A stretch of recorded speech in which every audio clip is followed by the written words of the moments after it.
Howdy, folks. I wanted to make a video here to introduce Unit 2 in this first lesson that we're working on. And our big goal for Unit 2 is to analyze how structural choices of an author contribute to the meaning of an overall text.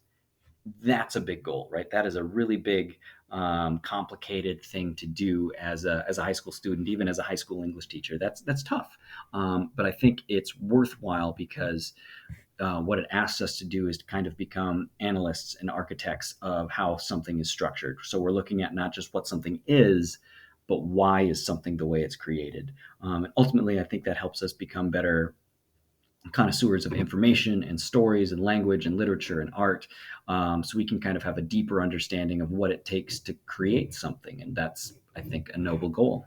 So how we're going to do this is we're going to break it down kind of into two parts. So these first three goals are ones that are hopefully pretty familiar to you because we just finished working on them in our first unit. So we're going to take those skills and ideas and we're going to start building on them now. So it's no longer just enough to identify like what this story is about, to analyze it and support our ideas, but now we're going to have to start digging down into understanding the structure of how something's created and explaining how that structure maybe helps emphasize a main idea. And so we'll be working baby steps throughout this unit to try to get to that goal. So you keep in mind that being an artist is weird, right? Because I, as an author, as a painter, as a designer, whatever it is I am, as a poet, I can literally do anything I want to do. Like if I wanted to paint this pastoral scene of trees and waterfalls, and then all of a sudden be like, no, I feel like a helicopter with a pink bow tie belongs on that. I can do that, right? There's nothing in the world stopping me. The whole point becomes, okay, why am I doing this? What is this adding or taking away or changing about the story or piece of art that I'm creating? And that's ultimately kind of what we're looking at here.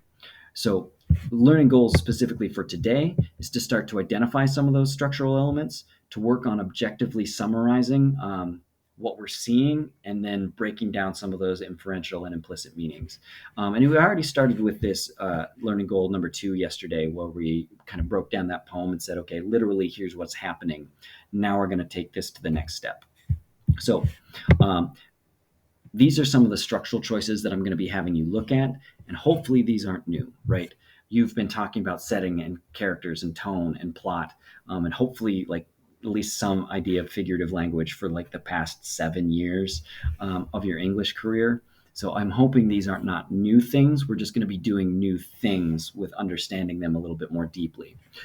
So that's what I'm talking about when I mention structural choices. If you have any questions about those, make sure you're jotting them down and asking me on Friday or the next day in class. That would be amazing if there's any confusion there. And again, how we're doing this, how we're going to approach this is to kind of take a top-down approach. So we started off by understanding the plot of our story. So literally, what is this story is about? What is this poem about? And then we can kind of break that down to figure out, okay, what's the story being told here? And then ultimately, what's driving this plot and this theme? Why is this story being told now? What's the important message that we can get out of this? So as a group, I want you to kind of do this as your table groups. Is number one, kind of catch people up on what we did yesterday or the day before if they were gone. So summarize those stanzas that we read in that poem, Half Hanged Mary, literally, so everybody understands, okay, here's exactly what happens in the poem. And then this is kind of where we left off, is asking questions about the poem and then answering them. I want you to continue with that discussion to see if we can clear up any areas of confusion as a class about this poem. So my suggestion to you all is take some time to catch people up on the literal events, take some time to ask questions and answer them, and actually like jot down those questions and answers on your page. So you have like a recorded version of this poem, as well as your questions and answers and engagement with it. And then we're going to start moving into identifying some structural elements. And to do that, we're going to take a look at a assignment I have posted in Google Classroom. So this is the assignment for Half Hanged Mary. If you need a digital copy, if you didn't get a copy yesterday, it's on the assignment. You could also grab a physical copy in class. And then you're just going to work through some of these questions. Again, you can do this as a group. Each of you should fill this out independently, but you can talk about this with your table partners. So talk through the characters in this poem. Who's the narrator? What is she like? How do you know that, right? Try to use some of that inference and support and evidence that we practiced in that previous unit. Same thing with the setting. When and where does this poem take place? Same thing about the tone. What is the food? What is the mood or feeling of this poem that you get at the end of it? Like, you read this poem and you should be left with an emotion or a feeling. What is that feeling, and why do you think that is what it is? Then we start getting into some harder stuff, where we're going to start to interpret and figure out some figurative language. Because just in the same way where I could take a uh, picture of a forest of trees and then paint a helicopter on top of it, Margaret Atwood, the author of this poem, could use language in any way she sees fit or she wants to include to this poem. So you're going to pick one of these following questions and answer it.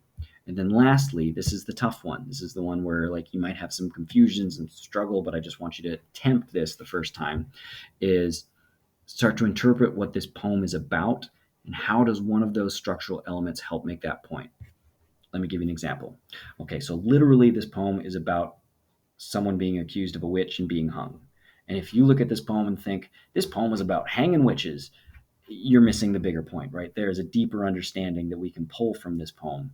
So what you might do is take a look at this feeling and some of the themes or ideas that are presented in it and say like, oh, I think this poem is about feminism, or I think this poem is about the dangers of accusations and gossip, or I think this poem is about the minoritization of certain groups within a community.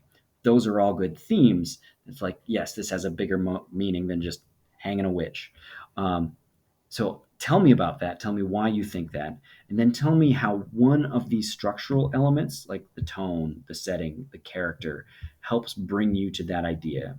So for example, if that's the idea you're thinking about, why did the author place this poem in the historical time frame that she did? Why did this author make her main character who she was? Why did the author use these certain words or phrases to give us that emotional feeling, that tone of the poem?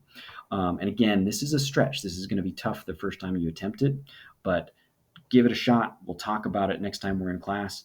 And I want you to bring your ideas and we'll figure it out together as we move forward in this unit. All right. Good luck, folks.